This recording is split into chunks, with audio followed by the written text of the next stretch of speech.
জনপ্রিয় সামাজিক যোগাযোগ মাধ্যম টিকটক অ্যাপের কার্যক্রম যুক্তরাষ্ট্রে বন্ধ হয়েছে। দেশটিতে এখন অ্যাপল ও গুগল অ্যাপ স্টোরেও অ্যাপটি পাওয়া যাচ্ছে না। আজ বিবিসির প্রতিবেদনে এই তথ্য নিশ্চিত করা হয়েছে। প্রতিবেদনে বলা হয়েছে, মার্কিন নিষেধাজ্ঞা কার্যকরের কয়েক ঘন্টা আগে অ্যাপটি কাজ করা বন্ধ করে দিয়েছে। মার্কিন ব্যবহারকারীরা এখন থেকে আর টিকটকে ঢুকতে পারছেন না। তারা অ্যাপটিতে ঢুকতে চেষ্টা চালালে দেখানো হচ্ছে যে টিকটকে একটি নিষেধাজ্ঞা চালু হয়েছে। এর অর্থ হচ্ছে এখন থেকে আপনারা টিকটক ব্যবহার করতে পারবেন না। তবে টিকটকের পক্ষ থেকে বলা হয়েছে, আমরা ভাগ্যবান যে প্রেসিডেন্ট ট্রাম্প ইঙ্গিত দিয়েছেন তিনি দায়িত্ব নেওয়ার পর টিকটক পুনরায় চালুর বিষয়ে আমাদের সঙ্গে কাজ করবেন।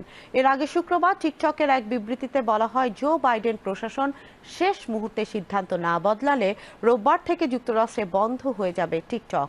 যুক্তরাষ্ট্রে টিকটকের 17 কোটিরও বেশি গ্রাহক রয়েছে, কিন্তু অ্যাপটির চীন ভিত্তিক মালিকানা প্রতিষ্ঠান বাইটড্যান্সকে নিয়ে দীর্ঘদিন ধরে অসন্তোষ প্রকাশ করে আসছেন মার্কিন আইন প্রণেতারা।